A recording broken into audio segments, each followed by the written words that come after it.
relatively frequently in the course of business in our office, we frequently extradite people to Blair County and send people to other states in the regular course of business. At any time, a defendant can change their mind and decide to waive that, which eliminates the need for that habeas hearing. And that's what happened today. For his preliminary hearing, because we wanted to turn the defendant over to New York as soon as possible today, we had agreed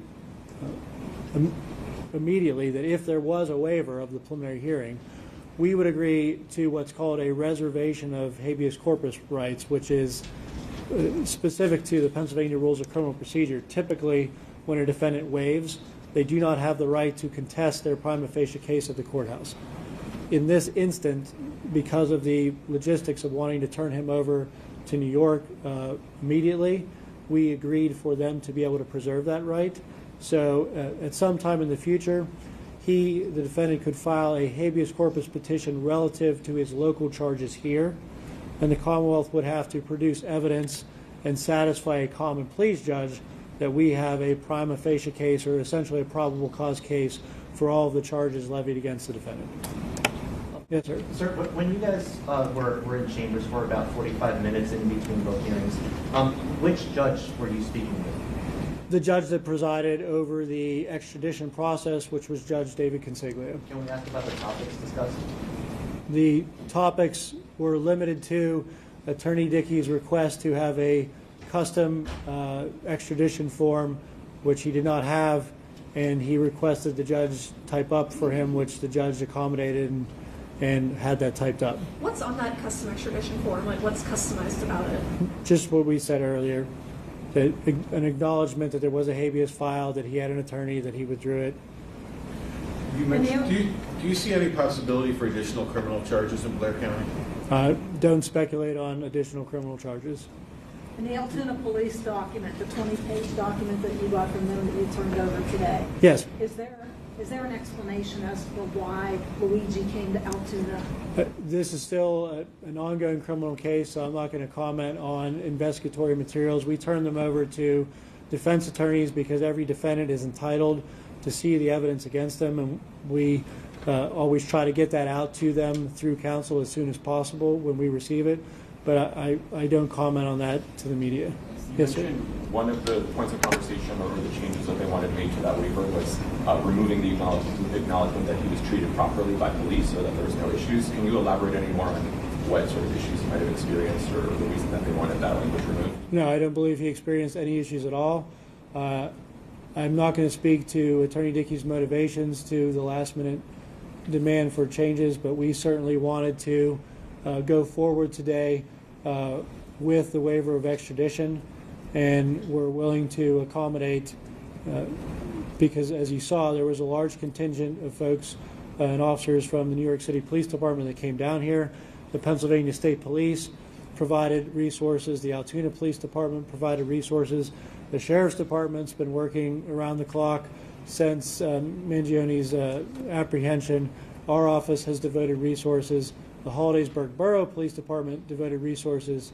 So the first assistant and I certainly were willing to accommodate a request for Attorney Dickey to have his own form if that effectuated the transfer of custody of the defendant. Is the police report available publicly? No. Did you say he's being transported to New York right now? Do you know where he's going to be held? I do not. People might pull their eyes at me for this question, but just so I make sure I understand legally, if his prosecution's proceeding in New York and they can't transport him, does that toll Rule 600, or how does that work if it's not like a defense request or a joint request? That's a fair question. Rule 600 requires the Commonwealth to exercise due diligence. So ultimately, the interpretation or determination as to whether we exercise due diligence would be determined by a judge. But I've always held the position that as long as we're in position to bring someone back from a surrounding state or state anywhere, if we're willing to do that and they indicate they're not available at this time, I've always argued that that's due diligence. I will argue that in this case. I certainly think as a practical matter, it would have been laughable and a waste of resources and time for us to try to keep this defendant here for our charges and delay New York's custody of the defendant for the more serious case. Dave, how has this been for you, your office, dealing with all of the media that's here, media from all over the world, or little Hollingsworth? How has this been for you and for your office these last several days? Well, you folks have been very nice to us, which we appreciate. We certainly don't try to get into the spotlight, and we certainly look forward to getting back to a lot of work that needs to get done for our cases. But there has been interruptions to the normal course of business, but those were necessary interruptions, and we certainly understand the interest in the case. I was actually going to ask somewhat about that. You listed numerous resources that were used on this case. What sort of strain has that put on not just the DA's office, but on all of the offices here in the courthouse? Well, we are lucky in Blair County, and I say this all the time. We have police officers who they don't complain. They work extra. They show up when they're asked, and that's what's happened over the past 2 weeks. Police officers have worked extra shifts. Police departments have volunteered help. Everyone's worked together. There hasn't been any, pushing or shoving, so to speak, as to who gets to do what. It's been a cooperative effort. I've always been grateful for that. And because of that, I would say it's been more work. It certainly has taken resources, but it's been accomplished very smoothly because of the cooperation of everybody. Going forward, will Attorney Dickey represent Mangione in the ongoing Pennsylvania? I have absolutely no idea what Attorney Dickey or Mr. Mangione will elect to do. Those are decisions for them that I have no say in, and I'm not going to speculate on that. Do you believe Mr. Mangione can receive a fair trial here, given sort of the public interest in the case? I believe a defendant in America can receive a fair trial everywhere when the rules are followed. And I certainly would have no doubt that the rules would be followed in New York as they would be followed here. You'd be surprised how many people don't read the papers, and even when they do, when you've done the number of trials that First Assistant Smith and I have done throughout our careers, the questions juries ask in trials, even high-profile trials, show me that they're paying attention, they're conscientious, and they really want to evaluate the evidence. So I have no doubt that he can receive a fair trial. What's been the most challenging aspect of this case for you, for your office, and for the wider community?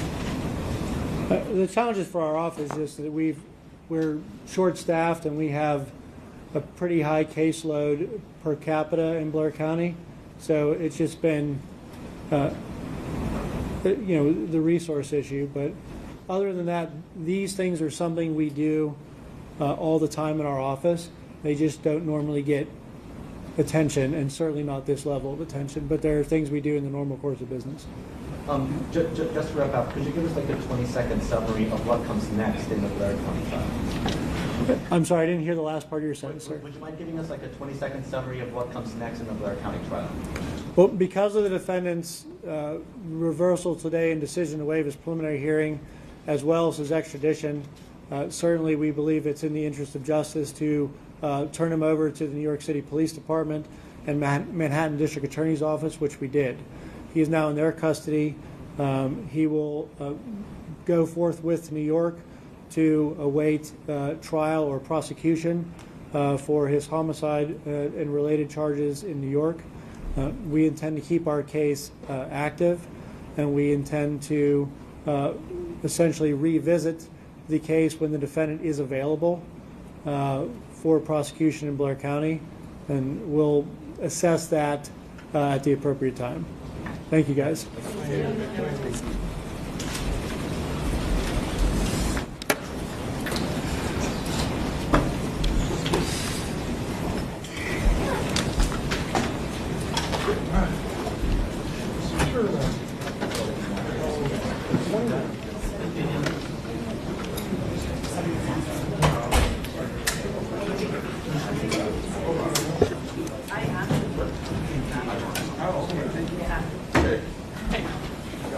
Okay.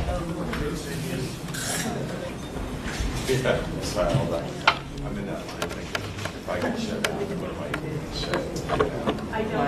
I didn't expect that. Not bad, but what do you want to do? Yes, I'll do the